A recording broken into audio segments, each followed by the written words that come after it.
Happy New Year, everyone. Welcome to the OBS workshop for music teachers, presented by myself, Ian Belloso, with Techier Teacher, well, I'll tell you more about that in a second. You're going to see lots of Christmas themed stuff today because I still have all the Christmas stuff up. I love keeping it up a little bit past the new year. I believe in the full 12 days of Christmas after Christmas. I don't think you'll mind. I love it. Having the lights in the background and everything. Kind of coming off of a high, honestly, because my studio just had a really amazing event for the winter season. And then I had a nice vacation, although I've been preparing for this, of course, and I've been working on a lot of things that I'm excited to share with you. But yeah, it was nice. I really enjoyed the holidays this year. Holidays are always bittersweet for a lot of people, I think, because you have that blend of, thinking about the past year and missing people that aren't here, and at the same time, just, the festivities of everything that's happening around you and the excitement. And then you get into the excitement of the new year. Welcome to 2026, right? So I hope you're psyched. I'm psyched. Let's talk a little bit about what we're going to cover today. Let's see if I got, yep, okay, presentation is working. So if you didn't know, you are in a workshop. This is my free live stream workshop. I will probably offer some paid workshops in the near future, and I'll talk a little bit more about that in a little bit. But for now, this is free, which is great, and you're going to get a lot of, I hope you're going to get a lot of great tips today, not only on just how to use OBS itself, but just about this idea of a broadcast control center. For those of you that don't know me, I'll just make a quick introduction here. My name is Ian Belloso, and I am a piano teacher, a musician, a pianist, music producer, composer, and I live in Bethlehem, Pennsylvania, where I have my own teaching studio, and then I run this second company I'll talk about in a second, which is what you're here for today, Techier Teacher. I live in Bethlehem with my wife, Leslie, and we've really enjoyed our move here. We actually came from California originally, and we moved out here a couple of years ago now with our two cats. This is Henry and Blue, and they like to keep us company both in the studio and out. I teach both in-person and online lessons, simply music lessons, and I think that one of the key things that has helped me in being able to teach online lessons is my background. As a musician, I learned a lot about sound engineering when I got into music production, and that gave me a lot of audio engineering training. And I've taken that into audio and video, and that gave me it gave me an advantage, I think. When we had to go online in 2020, I'd already been doing it. I actually was teaching online lessons and experimenting with it as an alternative way to find students, outside of my local area. And also just to be able to record lessons for my students and have, a library for them to access. But when we did go online, I just really pivoted full tilt. So I teach online lessons. You can kind of see, a picture of some of the scenes that I use. I also have a YouTube channel, and I'm still building it, but I try to put up some more general tutorials. Like I did a Harry Potter tutorial this past year, and I think that went really well. And then I also host live stream events. Through my studio, we actually, instead of having a traditional recital in person, we have this yearly live stream event. So that's what I was mentioning before. It's a winter live stream event. It's Christmas themed or holiday themed, and we have lots of fun with that. That is one of the reasons why I started to research tools for a broadcast control center like OBS. And I now use something called Ecamm that I'll talk about a little bit later. And they both do the same thing. So we'll get to that. So a little bit about Techier Teacher. Okay, so if you haven't run across the site yet too much, other than maybe signing up for this course, and for those of you watching on YouTube, you might be seeing this as a replay on YouTube after the fact. And if you haven't signed up for any of my stuff, I recommend visiting the website and seeing what's available, because by the time you're watching this, there might even be more. But Techier Teacher is a platform I built for modern music educators. And it's specifically for those who teach online and they want a more reliable, more flexible tech setup. So inside of Techier Teacher, I teach a system or a framework. You can kind of think of it as a framework, the Tech5 Toolkit. And what this is, it started out as a course, but now it's actually a framework, a modular framework. It helps you simplify your studio and upgrade your existing tools and then create engaging lessons. And those lessons will feel like magic to your students. So it's not about having the latest gear and software. It's more about having the right tools that support you and how you actually use them. So in addition to the toolkit and that framework, I also create content around 3 support systems. So here's the toolkit itself, just so you kind of get a snapshot of this. And what I'll be doing probably over the next couple of months is doing a workshop similar to this on other items in the toolkit, so other categories. So today, obviously, we're doing the broadcast control center, but I might talk about how to connect your mobile device. I'll definitely have one on the virtual audio, because that's a big one. How to display your instrument using MIDI and a display tool, and also how to use a catalog, your own personalized catalog of scores and educational materials. So that's all part of this toolkit that I'm talking about. That's the framework, is that almost any software or hardware that you're going to use in your online teaching is going to fall, like the main things you're going to use are going to fall into these 5 categories, those 5 toolkits. So it's not just one thing in each toolkit, it's more of a category of different software. So in addition to that, like I said, we have these support systems. And so I have things like an online teaching platform guide. So this is just a little comparison chart I created. I'm still in the process of creating a more robust platform guide for all 3 of the top online teaching platforms. And that is RockOutLoud.Live, Zoom, and now Moose. There are others. For instance, there's Moosey. Some people may have used, or maybe you're just using your video conferencing software like Google Meet or FaceTime. All of those kind of fall into the same category of online teaching platforms, but these ones are more specifically tuned for teachers. So I'm creating a guide on how to differentiate these and pick the right one for you, and how they work. I'll try to create guides for each one of them. I've also got a troubleshooting system, and this is just one of those things. I think having a framework for what to do when things go wrong, because it's always a win. If you don't know this by now, dealing with technology, it's never perfect. It never goes exactly the way that you expect. Even for me, I think really it just comes down to approaching things as calmly as you can, because it will get frustrating at times. There's just expecting it helps, But having a framework for what to do when things go wrong and knowing how to troubleshoot can take you a long way. So I'm actually building some resources on that as well. And then, of course, gear and hardware. So everyone wants to know, like, what's the best camera? What's the best microphone for me?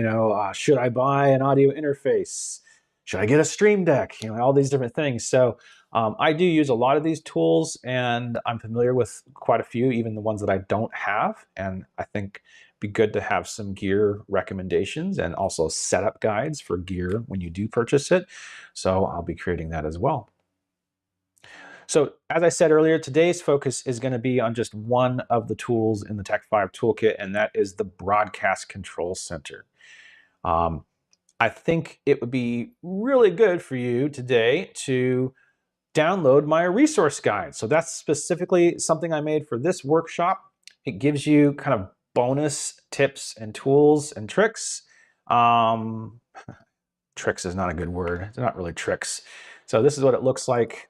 It's just a Google Doc that I created. It has a lot of links to both the OBS website. They have some helpful documentation. And then I've also created some of my own documentation from previous courses, and I've updated some of them in Notion.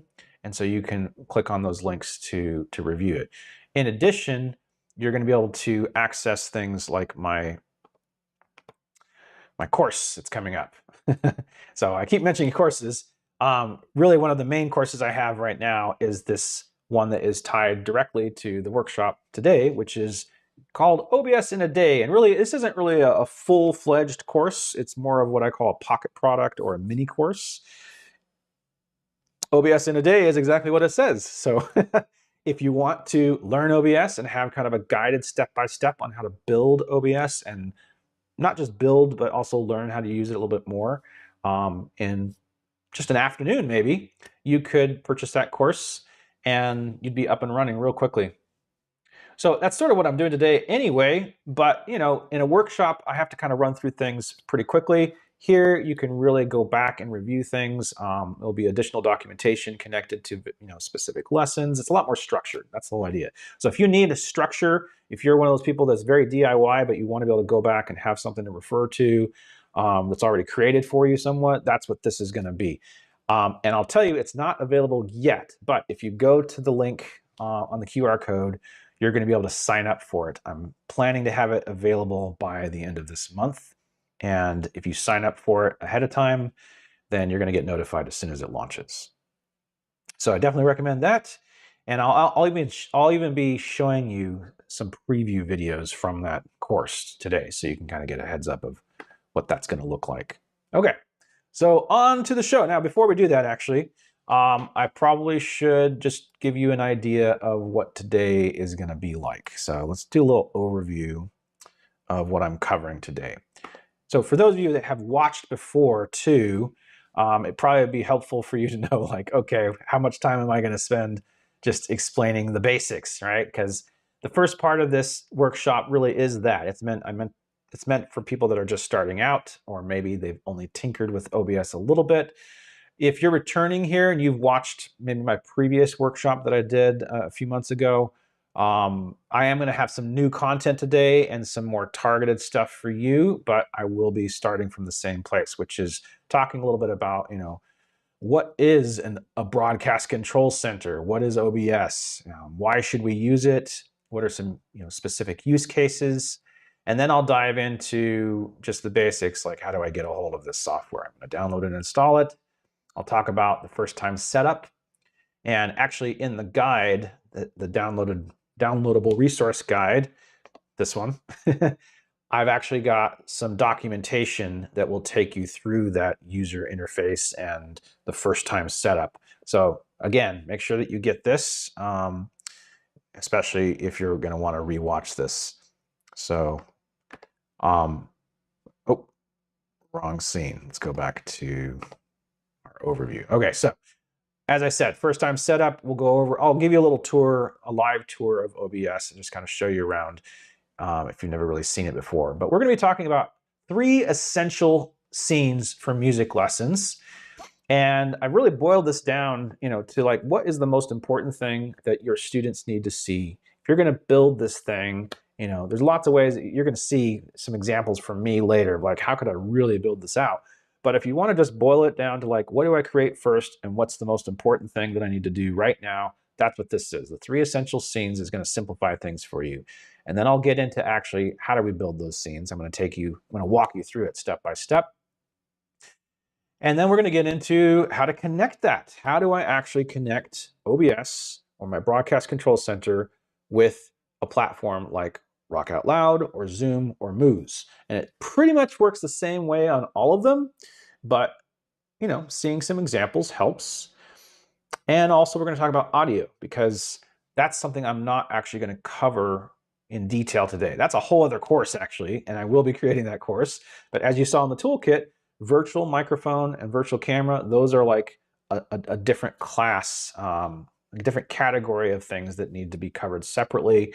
So we'll talk about like what to do with your audio for now, what I call the separated solution, but we're not going to get into the nitty-gritty of like, virtual audio and microphones and how to connect everything that way today. But again, I'll go over that later.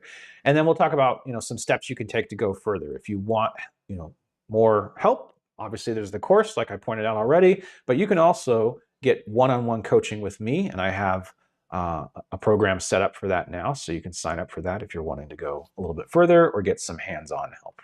Okay, So we're going to cover all that, hopefully in about 90 minutes. We're about 15 minutes in already. So yes, this is longer than the last time I had this workshop, and that's because I want to make sure I really cover everything in a little bit more detail this time. So here we go. Let's go ahead and start.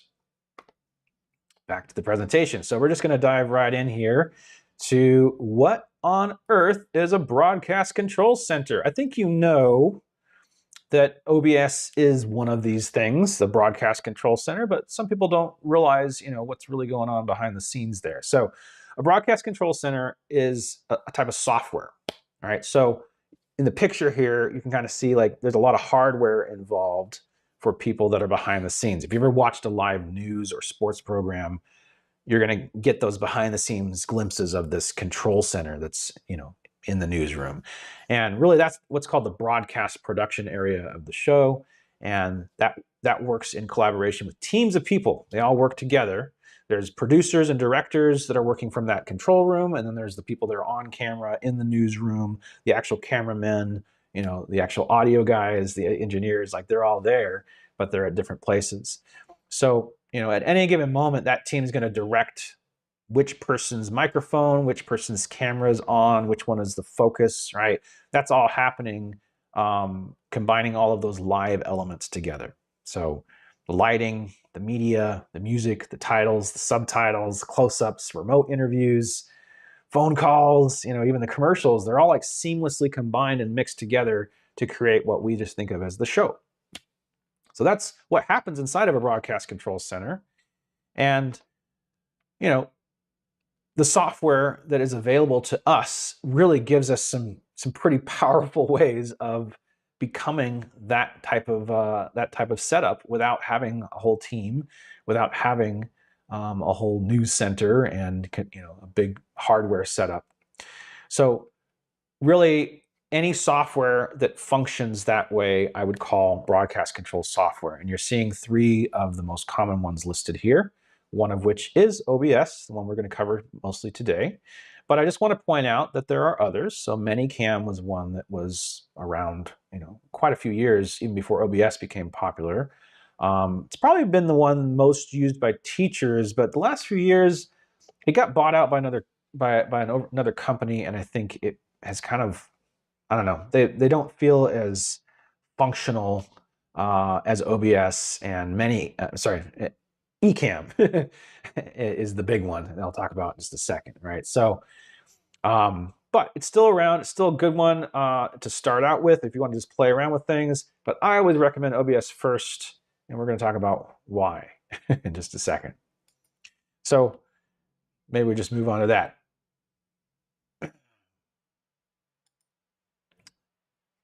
OBS is just as good in a lot of respects as Ecamm Live and ManyCam. The difference is it's free. It's what we call open source. It's also cross-platform, meaning that it works on both Windows and Mac. Ecamm Live, if you didn't know, that's what I'm using right now, actually. It's a great program. I always recommend it for Mac users, but it is Mac only. You can't use it on a Windows machine.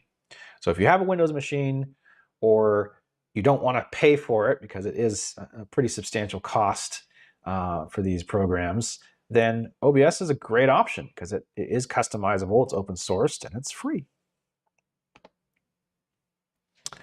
Make sure I have my notes up here. Okay, so I said open sourced. What OBS Studio is OBS stands for Open Broadcast Software, if you didn't know, right? And one way to think of that is it's like a multimedia mixer. All right, so kind of going back to the whole control room thing, if you think about like going into a recording studio and you see the big mixing board with all the levers for the levels, right?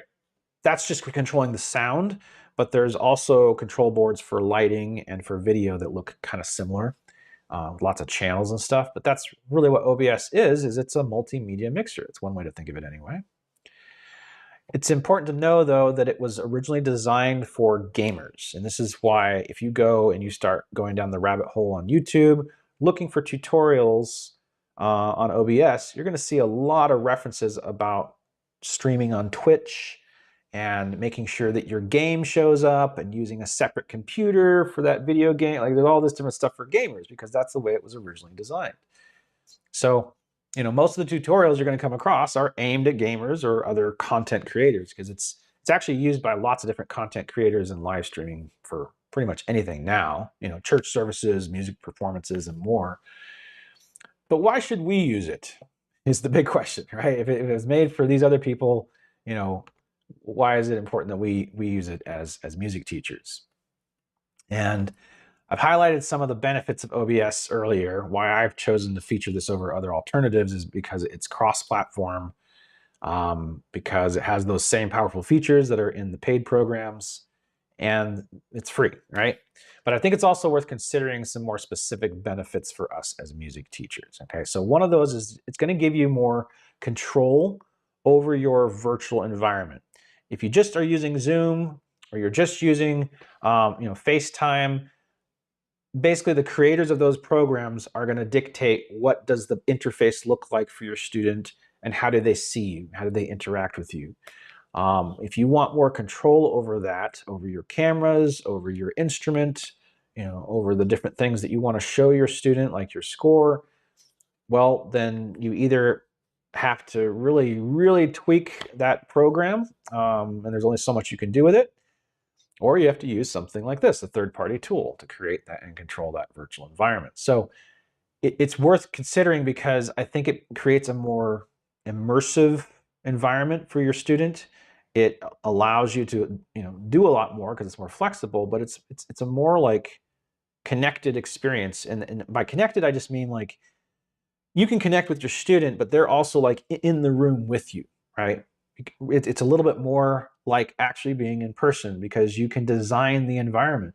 Think about it, in-person lessons. When students come to your studio, you've already designed that environment for them. You've set up, your piano's in the right place, your books are in the right place. It sounds, as good as you can get it. You might even do lighting and decorations. Like, why wouldn't you do that with your virtual environment? It's going to help. It's going to enhance all of those interactions that you have with your student.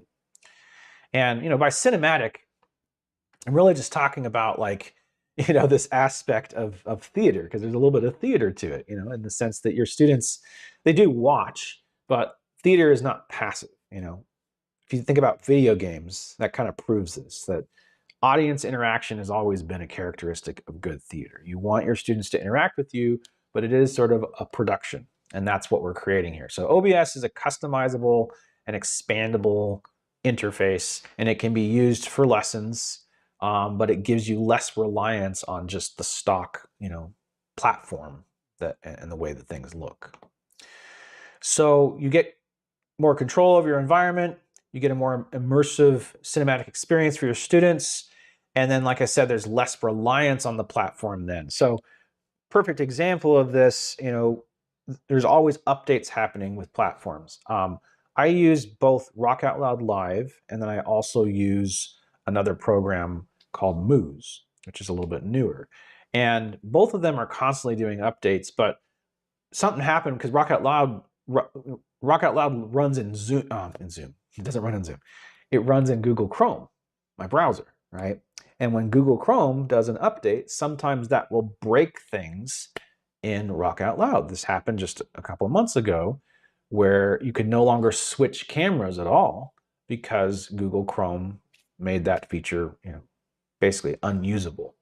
So the first workshop, in fact, that I had was because of that. Like everyone was wanting to use OBS suddenly because that was the only way they could switch their cameras, or they were having to go to a different video conferencing platform. So, I was largely unaffected by that change because I was already using this broadcast control center, and I didn't have to rely on the platform to provide all of those features. I already had it built into my system.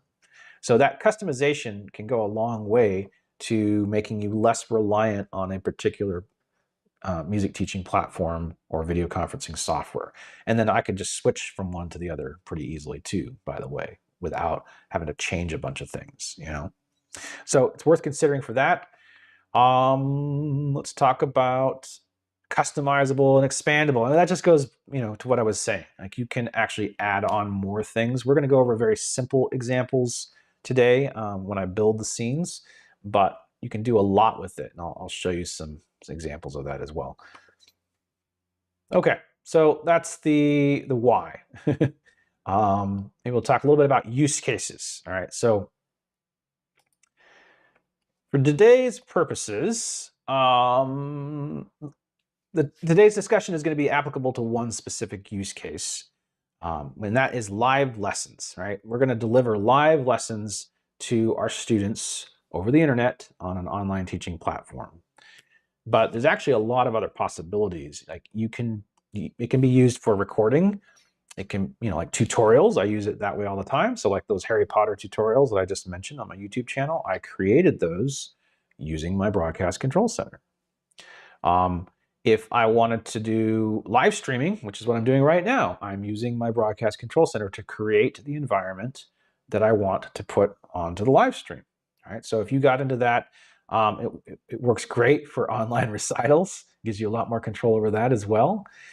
And if you're just wanting to do a live stream with your students, just talking or chatting or having a virtual party, that kind of thing, it works great too. So there's a lot of flexibility. But all we're really going to be talking about today is that one use case. I just want you to keep it in the back of your mind that there are other things that you can use it for. Okay, so before we jump in any further, I just want to stop for a second and just check on you guys. I'll just check on the chat here too. Do you have any questions? I'm not going to cover a lot of answering questions today. I originally designed this to have also like a Q&A afterward in Zoom, and nobody signed up for that. And I think it's just we're coming off the holidays right now. So if you have any questions after the fact, if you're watching this after the live stream, feel free to pop down into the comments on YouTube, or if you have the product, you can go down into the discussion and put a comment or a question in there. And you can also email me. And don't forget that if you go and download the guide for today, you're going to get all my contact info. And of course, you can message me directly that way too. So don't miss that. All right. So we're going to dive into actually getting this started by downloading and installing OBS. It's very straightforward, but I think I don't want to skip over anything here. If you want to download OBS, you basically just have to go to the website, the OBS website, and download it from there for your particular computer. They've designed this to be for specific computers. So make sure that you know, like, what is my computer model? What OS am I running? So the other way you could do is just, do a search. Excuse me. So that's pretty straightforward. And then after you download and install it, one other thing I just wanted to point out is that you will probably have to make sure that on your computer, when you open it the first time, that you are enabling all the permissions for camera access, for screen sharing, for microphone. All right. So in addition to the other things that are in the downloaded resource guide, I actually have something in there to help you with this. Let me just find it real quick here. Okay, so there's something about what the system requirements are for OBS right here. And then I have a guide on finding your computer specs, as well as a macOS permissions guide link. So you can go to that link and it will tell you, like, what do I do to make sure that the permissions are set up correctly in Mac. And then there's also an OBS first time setup guide.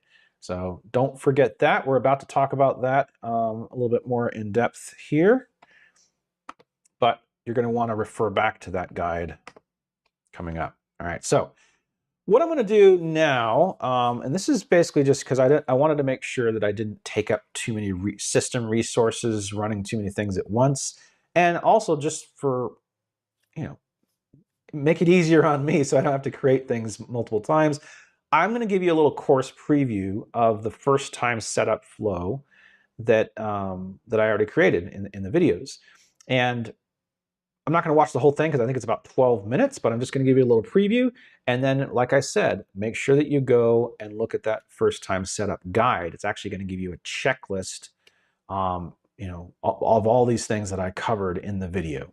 So if you're setting it up for the first time, you want to get it set up right, this is the way to go. So let's go ahead and pull up that video on first time setup and configuration using a tool that's in OBS called the auto configuration tool. Here you go.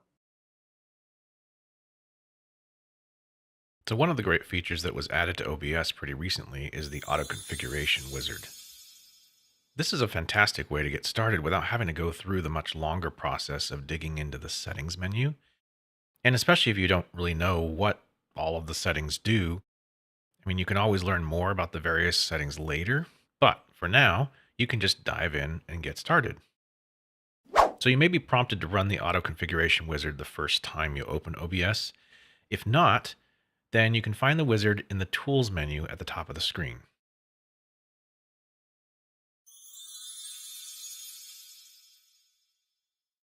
If your menus look different than mine, then you're probably running a Windows computer, in which case the tools menu is still at the top of the OBS window.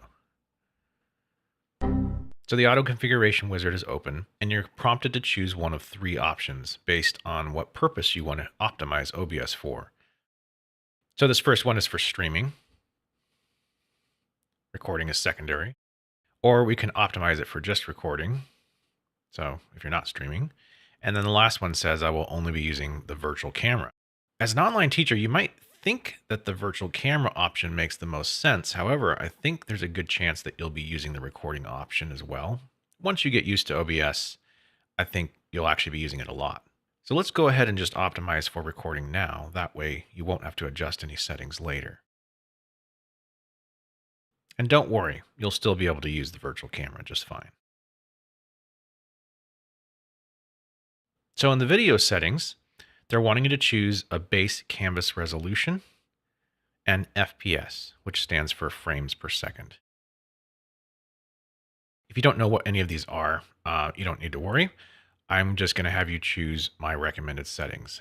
So more than likely it will default to 1920 by 1080, and that's what I recommend. So make sure you select that. And then for the FPS, I would select either 60 or 30, but prefer high resolution. So these are my recommended settings. So I'm just going to hit next. So the auto configuration wizard is going to run, and it's actually testing my video recording capability of my computer settings. You're going to get probably different settings than mine somewhat, but you know, every computer is a little bit different, so it might recommend slightly different settings. You don't need to worry. Again, you don't need to worry about any of what this means.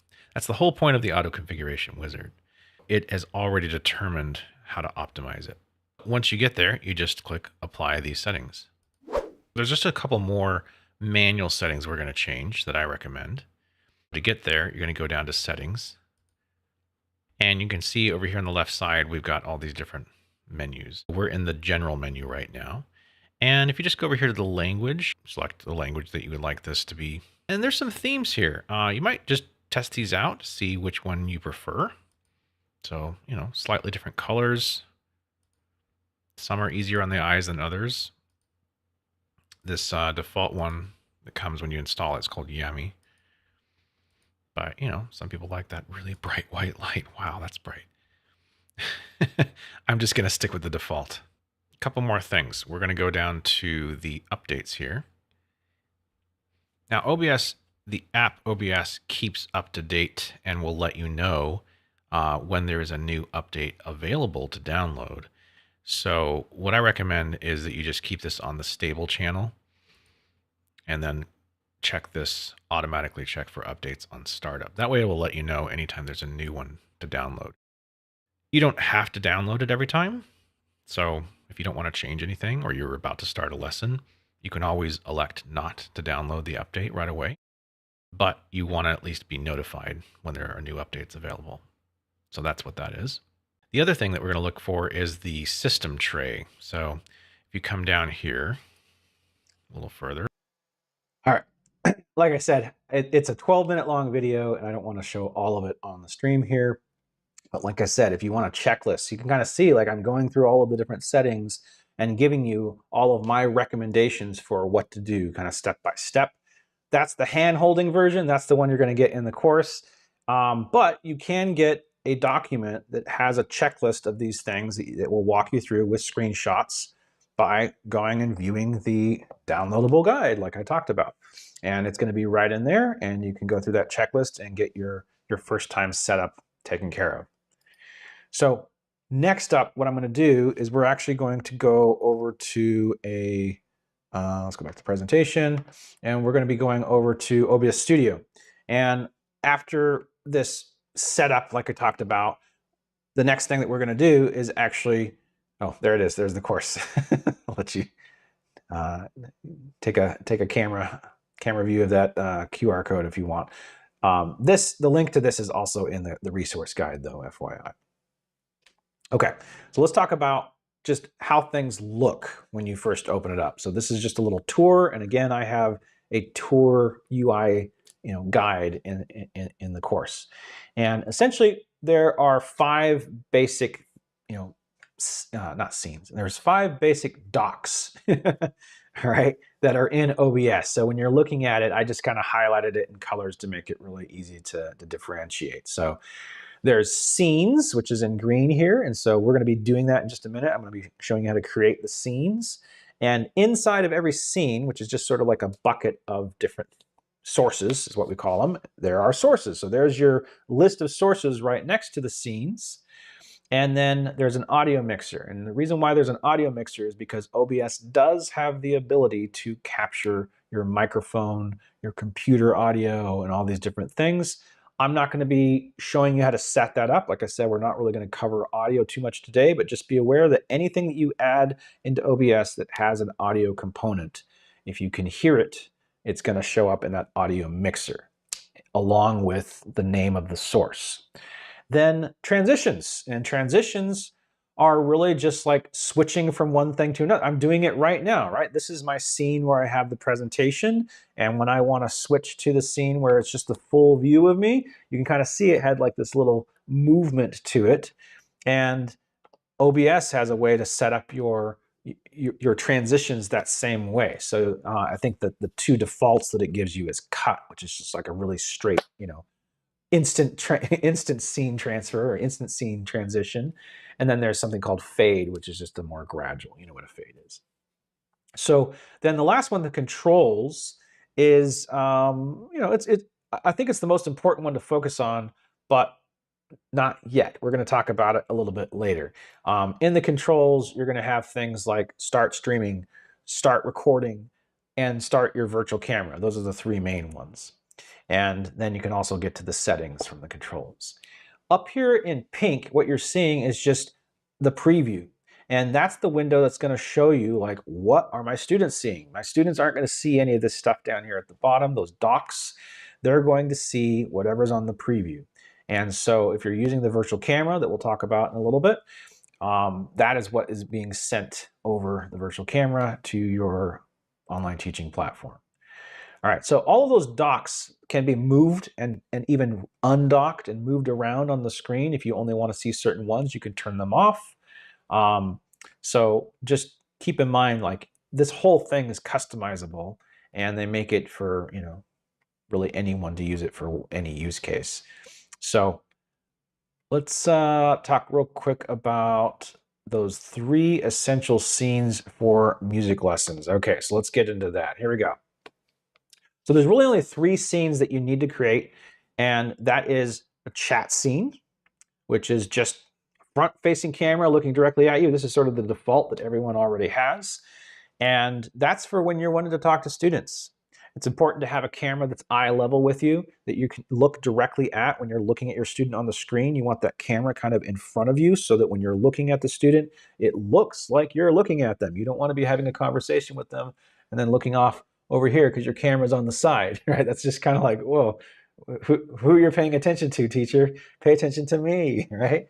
So that's really important. The other thing that we use is an instrument scene, right? So this is usually a second camera view, maybe even a completely different camera, or maybe several different cameras that are optimized to look at the perspective of your instrument the way that you want to present it. I'll be showing you some examples of this in just a second.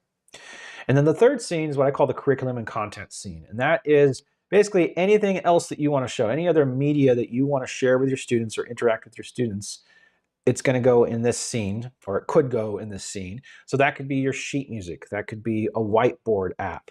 That could be your mobile device. I'm actually going to be using my iPad to demonstrate this because I think it is the easiest, quickest way to get to all of those different things that I might be able to use. But you could use your computer as well.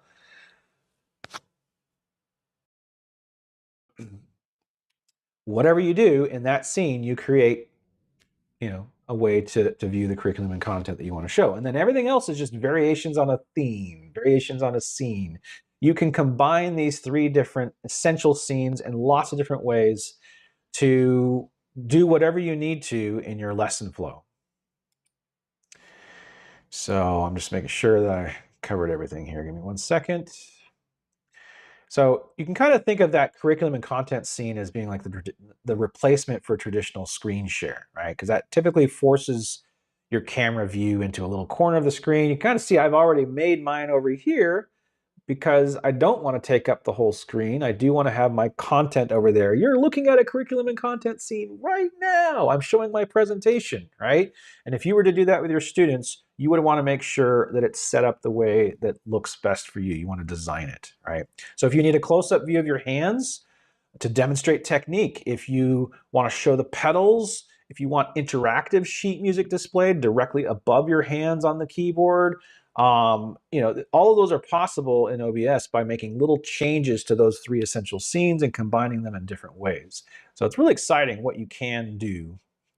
So maybe I should show you some examples of this. So let me just turn on a couple apps that I'm going to use here real quick, and then I'll show you what my scenes typically look like. Okay, so, and then we'll get into actually demonstrating how to build this in OBS. So let me go to my lesson scenes. Okay, so when I first see my students, they're going to see this scene, right? And it's just me talking to them. They can see the pianos right here. And that's just the way I set it up. I like to have this piano at the side so that if I do go over and then play it, they're kind of seeing me from the side view like that, right? Now, if I'm just talking to them though, usually it's like this because again, I want to have eye contact. I want them to see me looking at them, not off, in the distance. And I'm looking directly at the student on the screen as well. So that's my chat scene. The other scene, we've talked about the instrument scene. I have a bunch of different ones. So here's the first one. I call this 88 keys. And it's actually more than 88 keys because I have two different layers. I have an overhead camera looking down at my piano, and that sees my hands on the keys. And then this other keyboard that's up here is actually a software app called Meticulous. There's a few different versions of this. I call it a MIDI display. And essentially it's connected through MIDI to my keyboard, and when I play the keys, it not only shows my hands playing, but it shows what's actually happening on the keyboard. And this is really helpful for pianists, I think, because sometimes it's hard for students to see which keys I'm pressing down or what I'm doing with my fingers on particular keys. It's a lot easier for them to figure out like what the keys are using this view. So it's just a different way to display, and obviously I have the music notes. I have a way that I could also show the score, and I also have a pedal view. Just go to that real quick. So if I turn on the pedals, see now when I press on the pedals, they're dynamic. They're attached to the MIDI on my keyboard, and I can demonstrate pedaling a little bit if I need to show the timing of that for students. All right. So these are just, again, examples of how I can combine all those different things. And then I have my iPad scene. Okay, so let me just make sure my iPad's connected here. And if I go to iPad, I've still got my window here. And then what you're seeing here is actually an app called Fourscore that shows, a score. But really what's showing up here is my iPad. So anything that's on my iPad, the students are going to have access to seeing that. And so if I just want to show them a browser, I could. but most of the time I'm using Fourscore not only for showing the score, and I can really easy zoom in with just a pinch, you know. I really just, all I'm doing is I'm just taking my iPad and I connected it with a USB cable to my MacBook, and then it shows up. I'll show you this in a minute when we're building the scenes. But see, then I can annotate. I can really easily navigate to different scores that are in my library, and it just makes it so easy and intuitive to just have that available at the push of a button, right? And then if I want to combine that with the keys, away we go. I have another scene. So now in this scene, they're seeing a different camera that I have kind of up higher above, looking down at this scene of me at the piano, and then you actually see my hands overlaid on top of the ridiculous keyboard that you saw earlier that's colored. So you're seeing kind of both together blended. And then I still have the score from my iPad that I can interact with. So again, I'm combining, I'm mixing and matching all these different things into different scenes. If I want a close-up of the keys, I've got a larger view that I can go to at the touch of a button.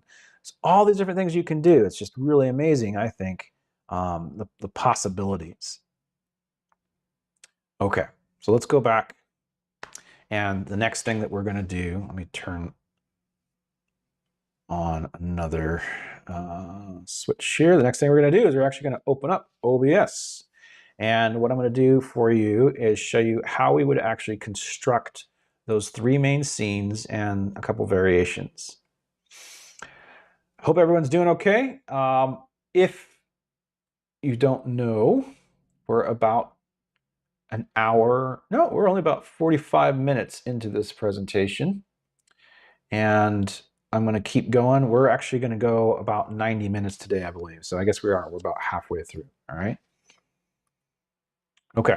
So what we're doing next is we're going to launch OBS. Let's do that right now.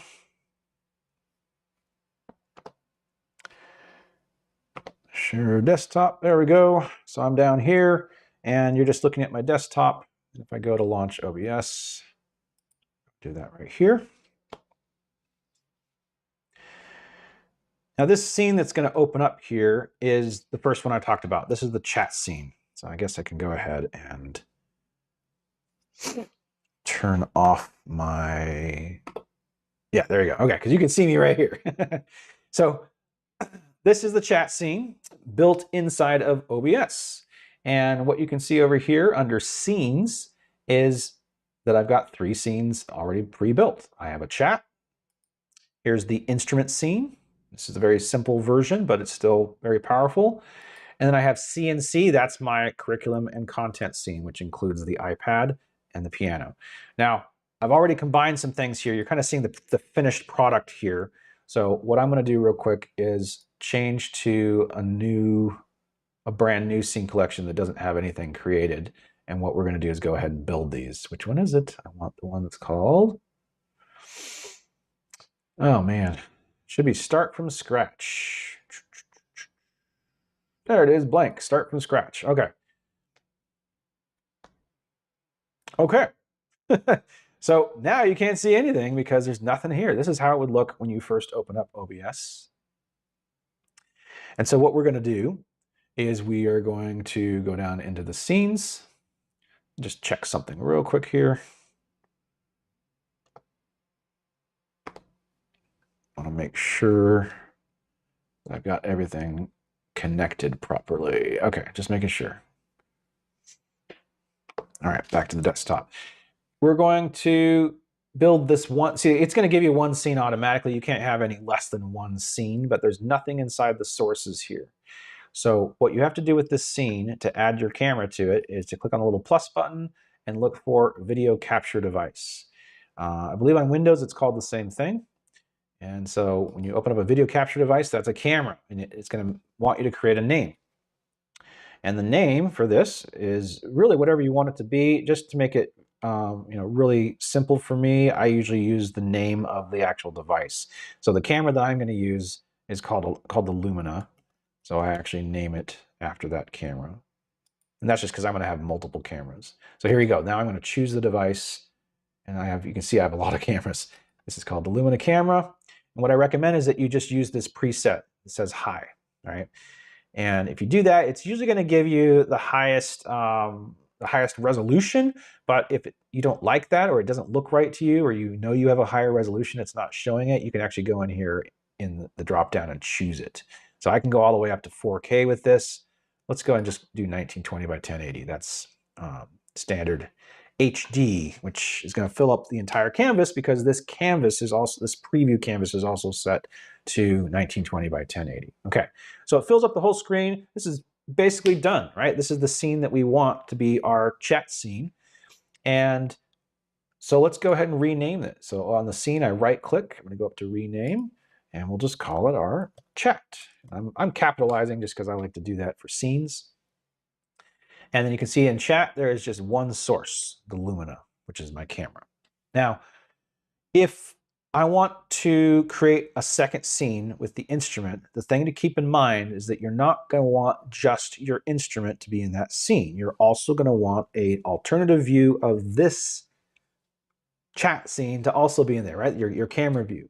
So rather than creating a new scene and just starting from scratch again, which I would do by just clicking this little plus button here, and then it gives me scene 2. I can name it whatever I want, but you can see again, I'm starting from scratch.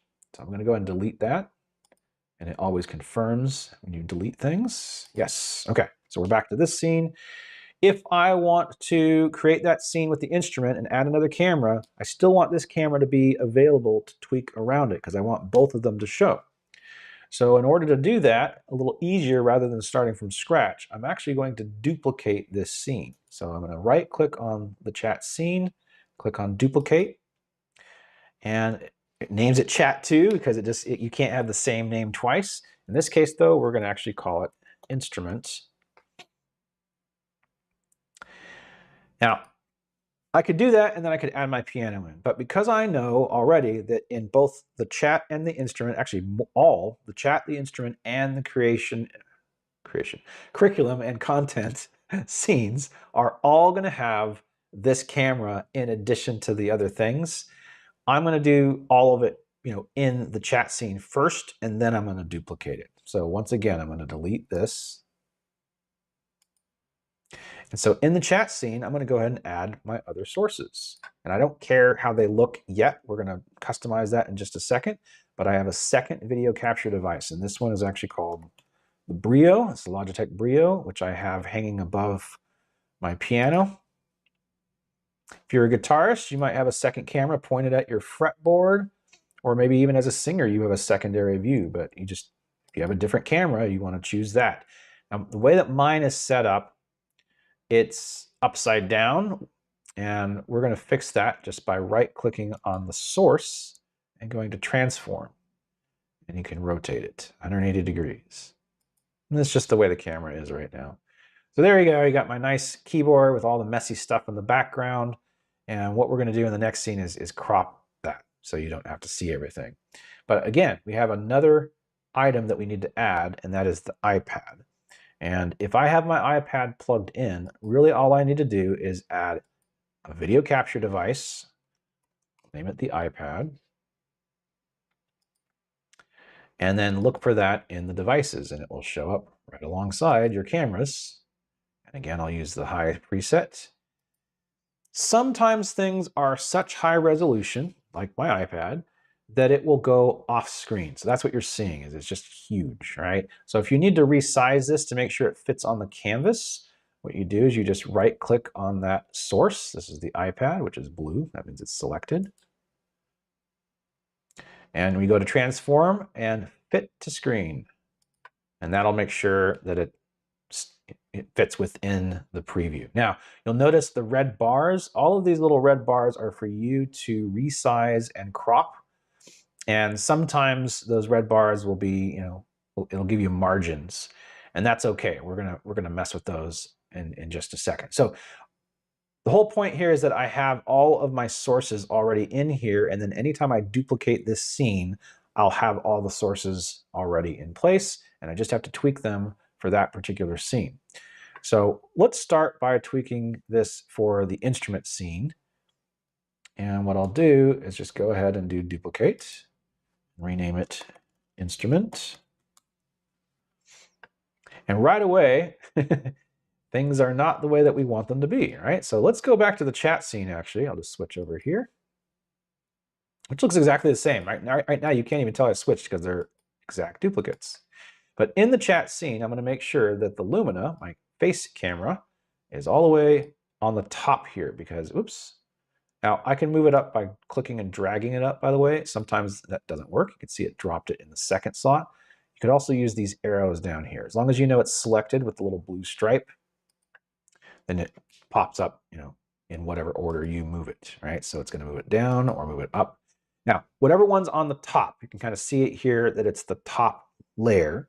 That's the one that's going to cover anything that's underneath it. So just keep that in mind. If you want to see other things around it, then you're going to need to either grab one of these handles and start resizing it so you can see stuff, pop up underneath, or move things around. For the chat scene, I don't need any of that. In fact, we can actually just easily delete these out because now we have them in the instrument scene, and we know in the chat scene, we're not going to use those cameras. We're really just going to use the Lumina, right? So then if I go back to my instrument scene, I still have all of these, and I just need to set it up differently. So let's go ahead and hide. By the way, you can move these around. So if I put it on the bottom, it will hide it underneath the other layers. But I could also hide the iPad by just clicking on this little eyeball. And now that's just going to hide it. It's still there. The source is still there. It isn't deleted. It's just hidden for now. And then what we want to do is take the Brio, the camera view of my keyboard overhead, and not necessarily resize it, because I think that's actually about the size I want it to be, going all the way across the frame, but I need to crop it. And the way you do that is by clicking on one of the handles. Now, if I click on this and drag it down, you'll see it's going to get smaller. Or it's not going to do anything because I'm not actually selecting the Brio camera. See, I selected a different hidden layer by accident. Which one is highlighted? The iPad. So if you start clicking around like I just did and hit something by accident, and you make a mistake and you realize it, the first thing you should do is hit either Command-Z on a Mac or Control-Z on a Windows computer, and that will undo whatever you just did. And this time, what I'm going to do is make sure that I select the Brio. That's the one I want to edit. And now, if I click and drag, it will resize that. See, I'm pulling it down, but it's actually resizing the whole thing, into a smaller view. Command-Z. What I want to do is I want to crop it. I want to just cut out all this stuff above the keyboard. Let's make sure Brio is selected. And I'm going to hold down the Option key on a Windows. That would be your Alt key. And see, it turns into a little dashed green line. That's telling you it's cropping it. See, so now it's just going to reveal whatever's underneath until I crop it down to the keyboard. And I'm going to crop the sides as well because I only need to see the keyboard. Oops, make sure Brio is selected.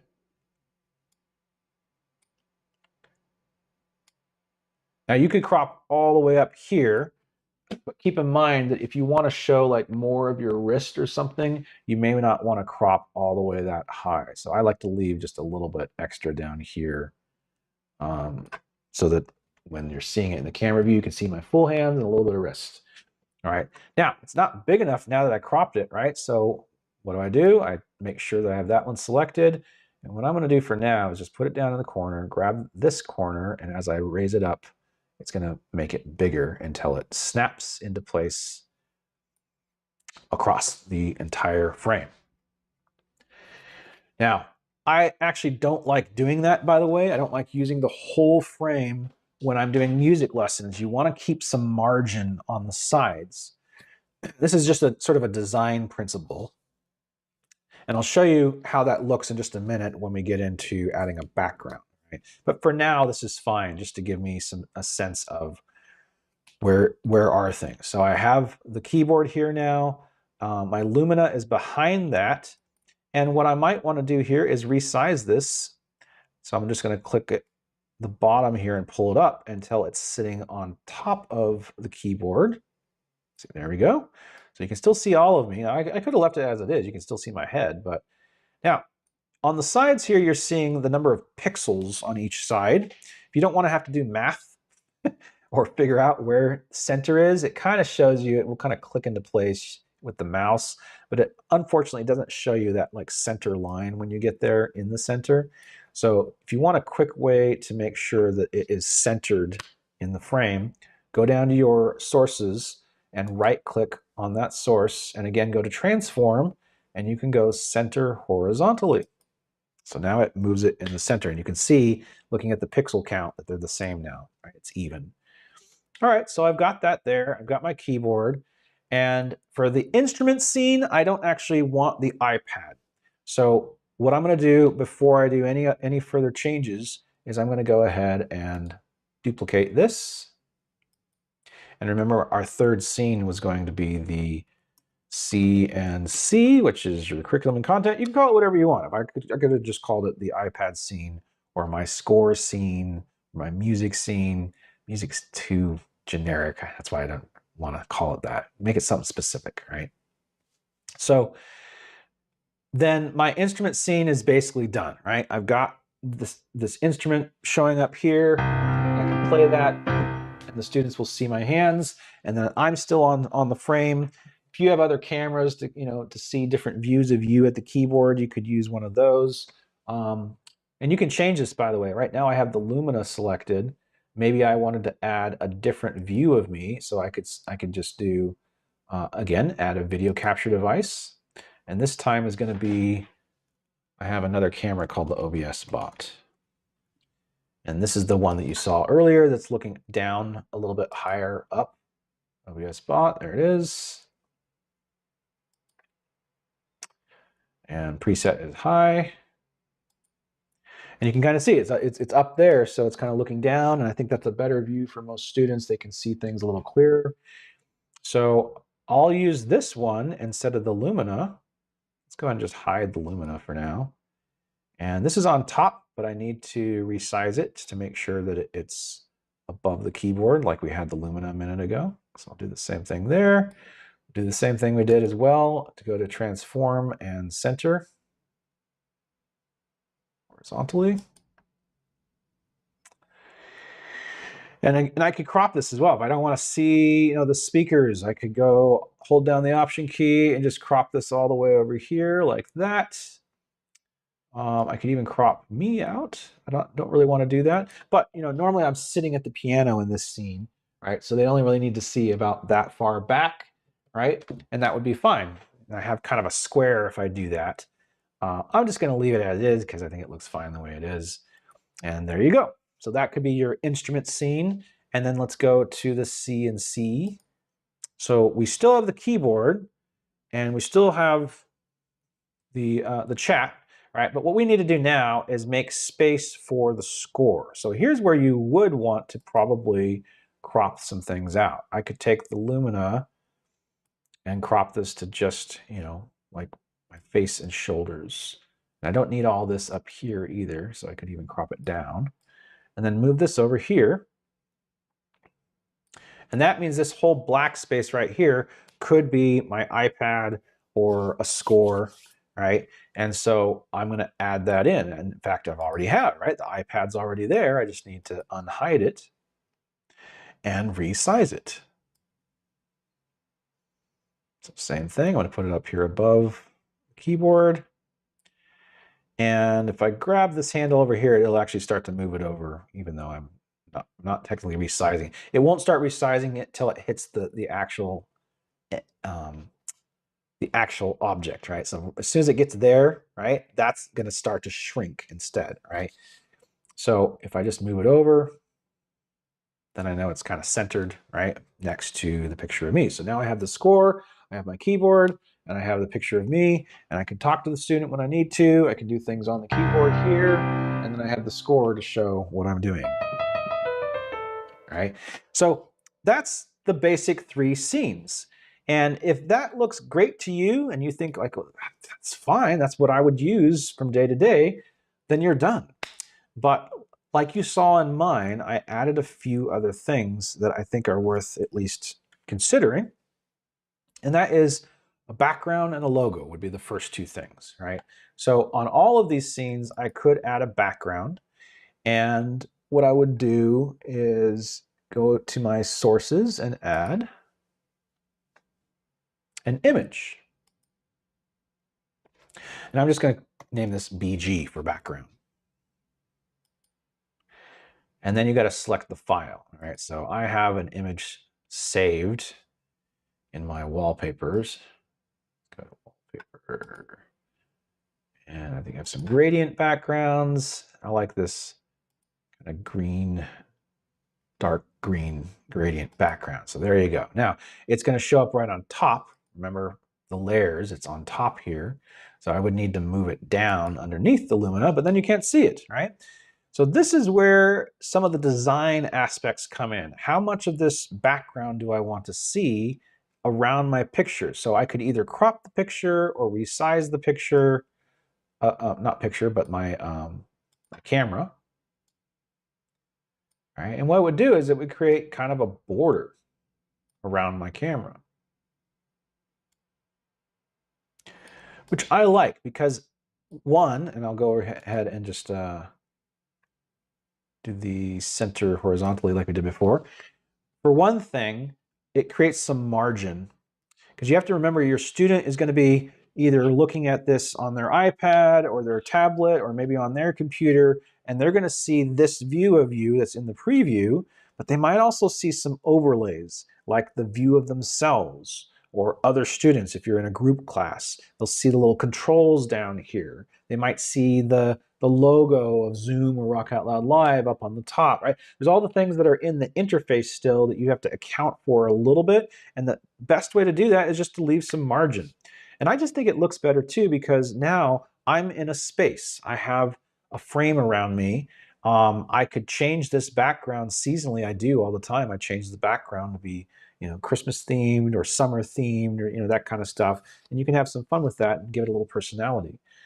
Now, when I go to my instrument scene, if I want to have that in the background as well, hello, then one thing I would need to do is rather than creating it from scratch, I can actually select that same background. So if I go up here to image, see it says under add existing, there's the BG, right? So I could add that right in, it's already there. And then I just need to place it all the way at the bottom as a background. So again, it's going to show up in here. And I said earlier, I don't like putting things all the way to the edges. And it's for the same reason. I want it to be in a space where it can be seen around all of the different other objects on the online teaching interface. So I might do something like this. And in fact, I might even make this a little smaller so that I have room to pull up. Oops. Control Z. It's the Brio I want to move. And I can move that up a little bit too, right? So there we go. It's not perfect. And if you are wanting to not have to be so finicky, trying to get things centered or you're not really sure where to put things, I have another resource for you. So going back to this guide that I keep coming back to, in this guide, there's a link to something called, what did I call it? I think it's called Scene Maps, OBS Scene Maps. And what the scene maps are going to give you is just a template, right? It gives you a way of being able to, move around all these objects and know where to put them, right? What's going to look good. And I'm adding it into the scene right now, actually. Let's just call this scene map 1. And give me just a second. I'm going to add it in. So if I go to my Techier Teacher, scene maps, there they are. And this is going to be the scene map for the 88 keys, single keyboard. Be helpful if you could see that, right? So here we go. All right, so looks like this, right? So I've got a little margin on the sides where the background can go. I've got a place where the keyboard is supposed to show up, front-facing camera, and then I've even got a space for you to put the logo on either the right or the left. So it just gives you a way to see where things are supposed to go. And what you do is you put this down at the bottom, just above. If you already added a background, just put it above the background, otherwise the background will cover it up. See, then everything else is on top of it, and you can select, let's see, if I select the Brio, I can, it doesn't have to be perfect, by the way, you know, but I can kind of get it right in that little square where the keyboard is supposed to go, right? And then if I want to get my camera situated, I can move that up. I can kind of see where is the edges of this. I'll go ahead and do it like that, right? Move this down. See, that's pretty good, right? And then we could add a logo, right? So if I go here, add another image, this one's going to be my logo. And you guys get to see, where does Ian keep his logos? Okay, so I actually have a folder with my logos in here. Let's go ahead and just grab this one. Looks like that. So this is my new Ian Belloso studio logo. And it's huge. So once again, we're going to want to resize that.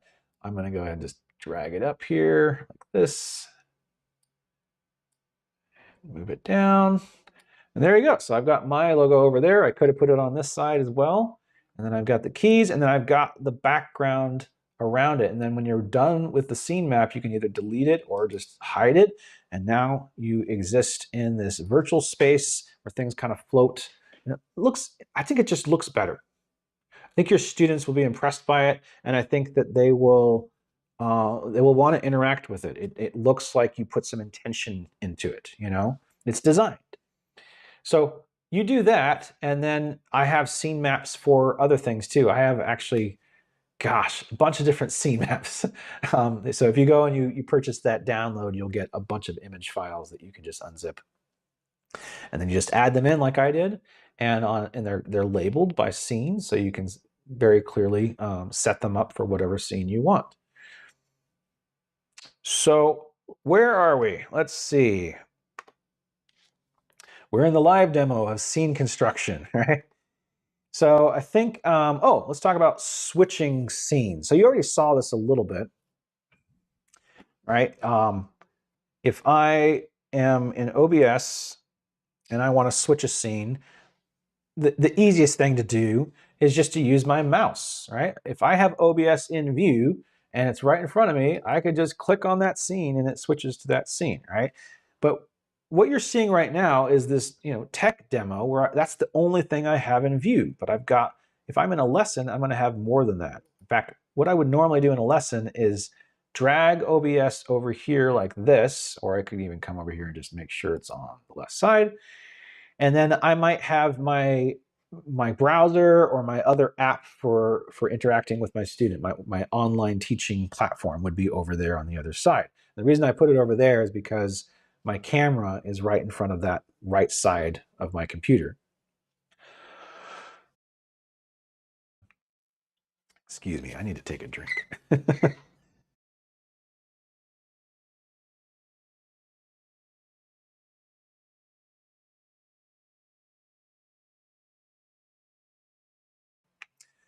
Oh, much better. Talking all the time in this dry, cold Pennsylvania weather lately. Okay, but you see, like I can move things around, and then if I want to put my browser over here or my Zoom app or whatever, you're going to see a demonstration of this again in just a minute. But the whole idea there is that either this OBS window is not going to be the focus. I'm going to have the focus on whatever that other app is where I'm looking at my student, or it's going to be just, you know, crowded over here to the side.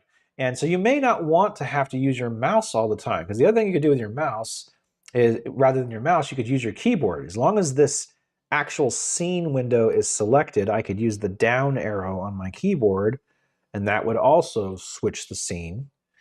But again, it has to be OBS that's in focus to do that. So rather than do that, let's talk about some other ways. You can use what's called a hotkey assignment or a keyboard shortcut, or you can use a Stream Deck. We'll talk about the Stream Deck in just a second, but let's talk about hotkeys first. So I'm going to go back to the larger view here so you can see things nice and big. And hotkeys are in the settings. So if I go down here to the settings on the right side, click on that. Hotkeys is one of the selections there on the left side. And you're going to see a lot of stuff here. Like maybe you're not even sure what it is.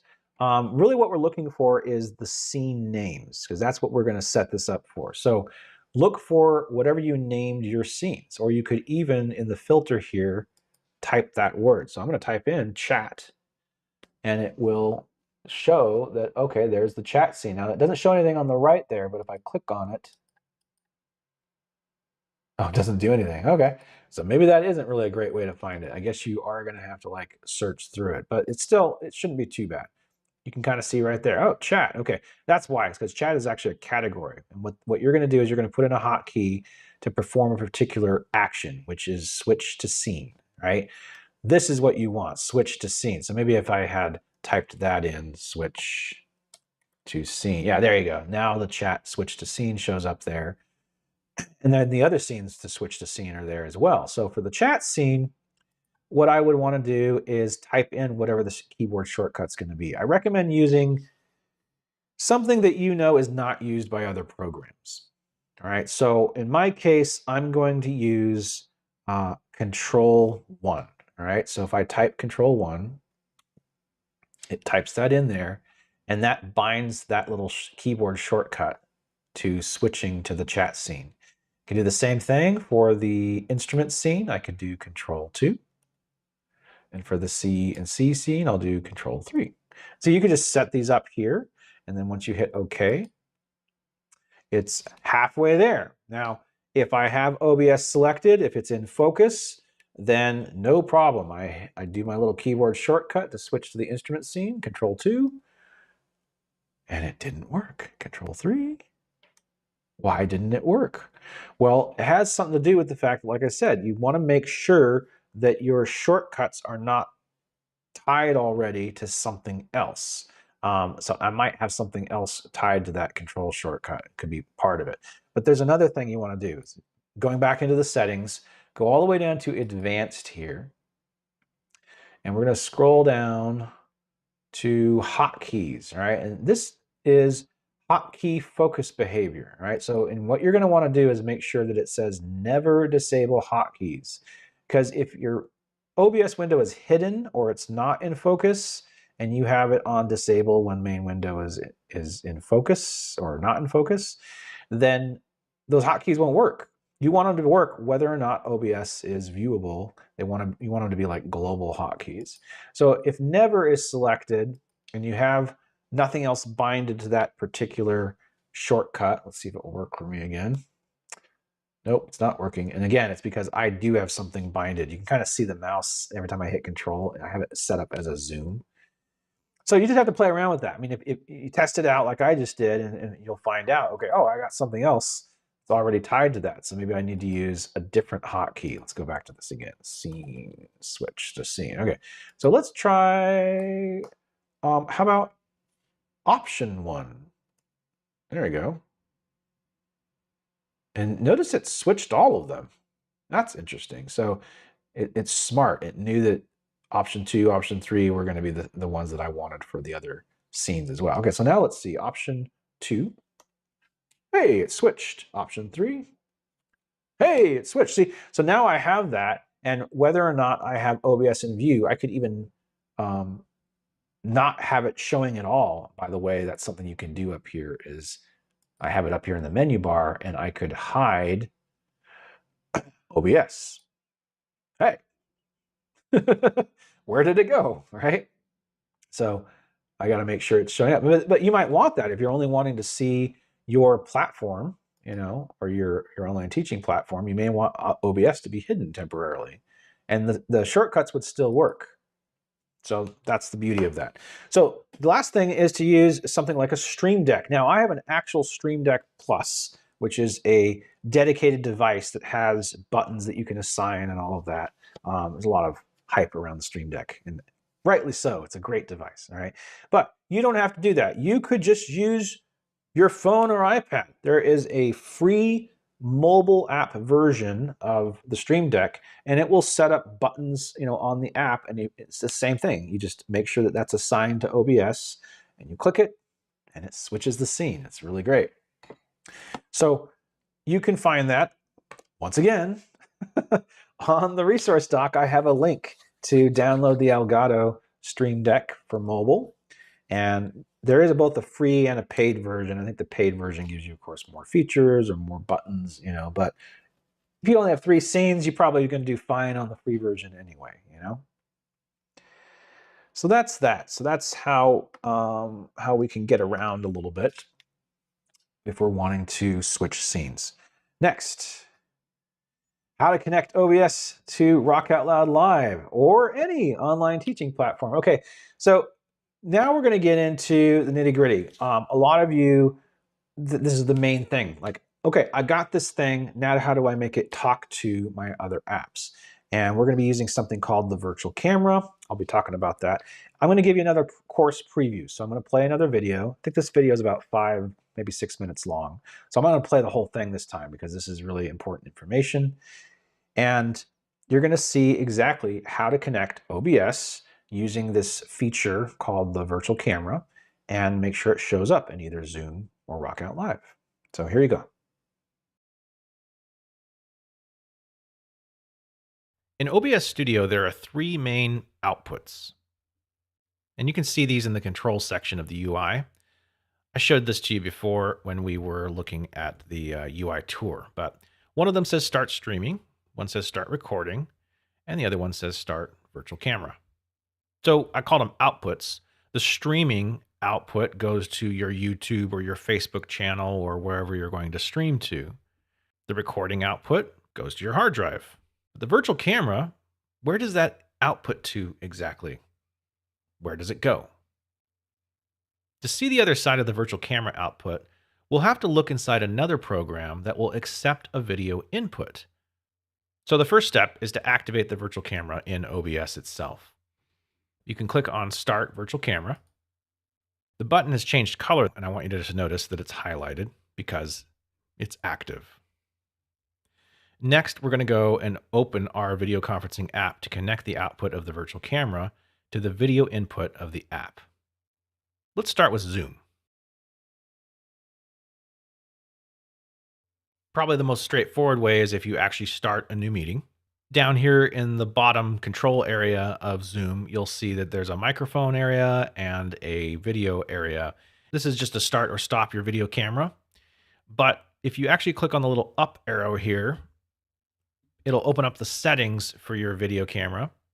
So right now, it's connected to my Lumina camera, but I can actually switch this to the OBS virtual camera, and that's going to change it to match whatever is on my screen over here in OBS. And now you can see and verify that the OBS virtual camera is connected to Zoom. So now anything that I do in OBS, when I change scenes, it's going to get projected into Zoom. For RockOutLoud.Live, log into your teacher account and click on Start Lesson.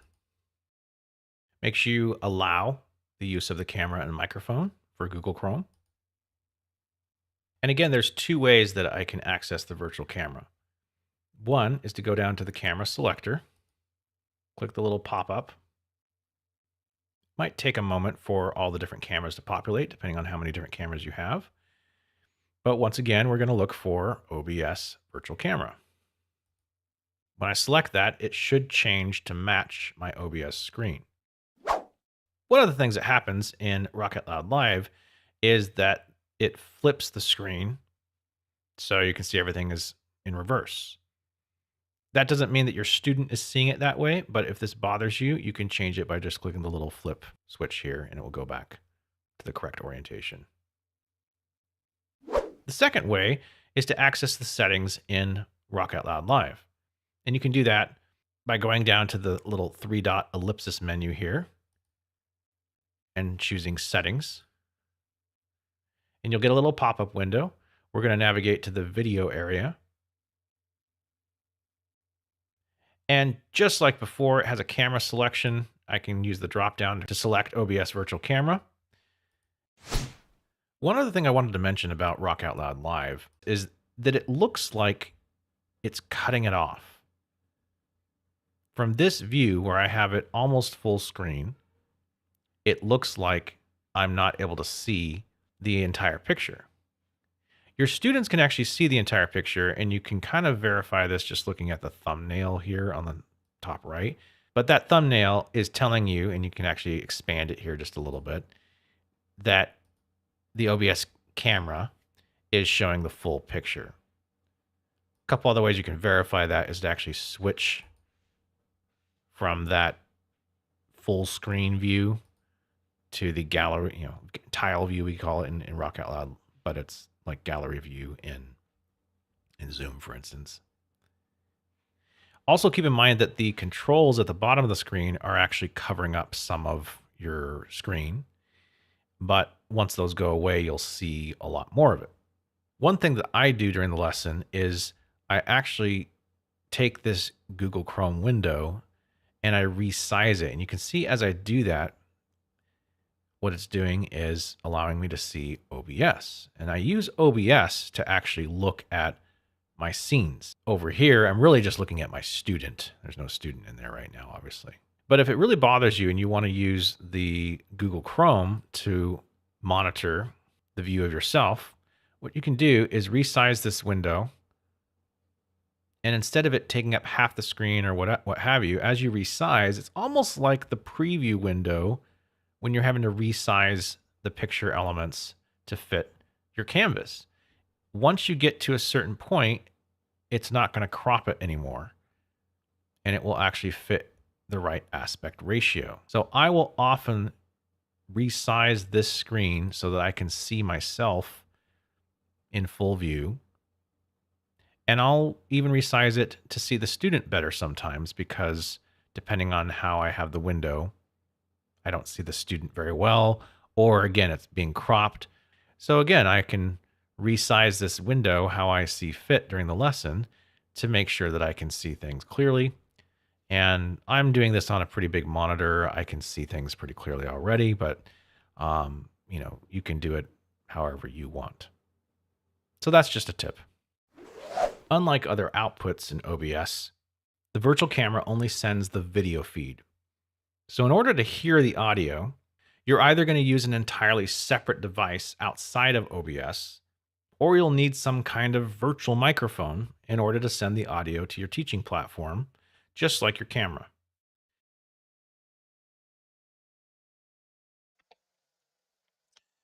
So I just want to highlight a couple things that I pointed out.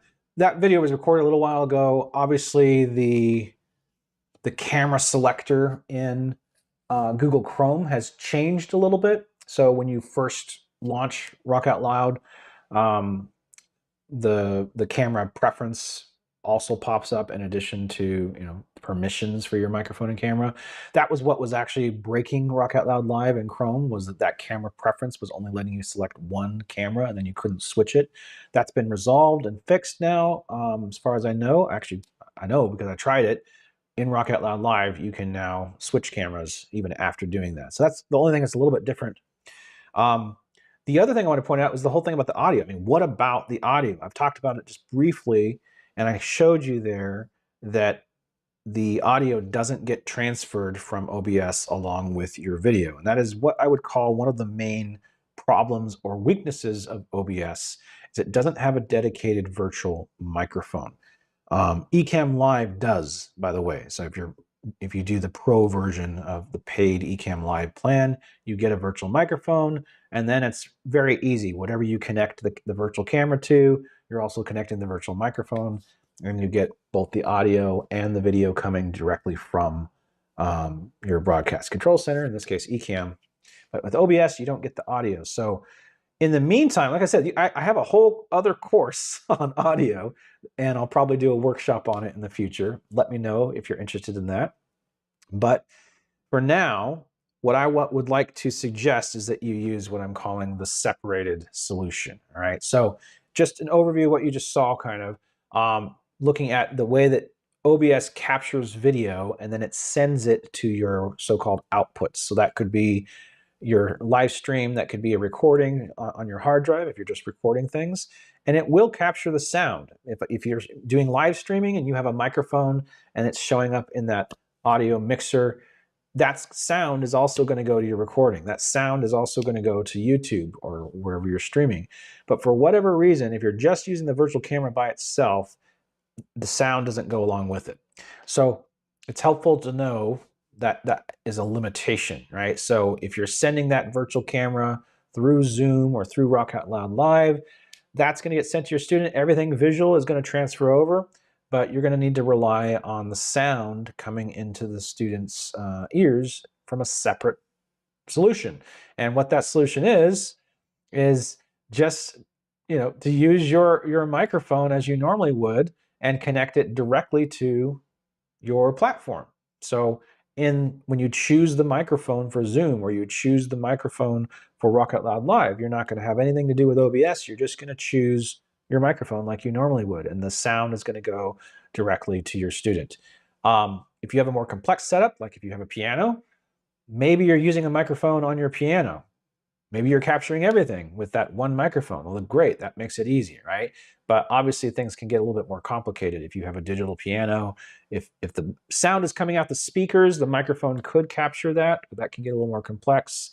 You could be using a virtual piano and then you're capturing sound from your computer. And then we're doing things like screen sharing. So ideally, you'd want to replace screen sharing with the ability to use your curriculum and content scene, right? So how do I get the audio of that over to my student? Well, you can't with just the way its default setup is. And so you would need to still use screen share audio to get that sound from your computer or whatever the app is to your student. If it's just a visual thing, like I was showing you the score, then that's not a big deal. But if you have like an interactive app like SuperScore, or you're using something like MuseScore to show the interactive score and you need the sound, well, you got to make sure that that sound is also getting into your teaching platform. So that's the way around it for now, essentially. But again, it's sort of a temporary solution until you can figure out a more, what's the word? A more complex but a more optimized way of sharing the audio. And you can do that with other devices like an audio interface or using virtual audio, which is what I'm going to talk about in a different workshop. So again, make sure you grab that resource guide. It's going to have lots of tips on what we covered today and additional resources, as well as access to the other courses that I mentioned. And then if you really want some more guidance going further, maybe you want step-by-step help to get your audio set up so you don't have to worry about that virtual camera not carrying everything over, please come talk to me. Come sign up for a free tech strategy session with me. And what that does is it just gives you a roadmap. I can tell you after talking with you after a meeting, these are the things that you're going to need, and this is how I could provide that for you over a certain time. Or maybe I can point you to some resources that are even free. Who knows? But I have that for you, and you could. You always coach your students, I bet, that lessons are worth it because you're spending time with them, helping them grow. And I think it's just as important. Technology is important at this point. It's just crucial for everyone that is trying to teach online. You should be having coaching yourself. If you want to grow in technology, come have a meeting with me and we'll talk about signing up for one-on-one coaching in the technology. So I want to thank everyone who did attend today, whether you're live or you're watching the replay of this. I look forward to doing more workshops like this and launching more resources. Like I said, stay tuned. That actual OBS course is coming pretty soon. I'll have it up hopefully by the end of this month, maybe sooner. And in the meantime, Happy New Year, and I look forward to what 2026 holds for all of us.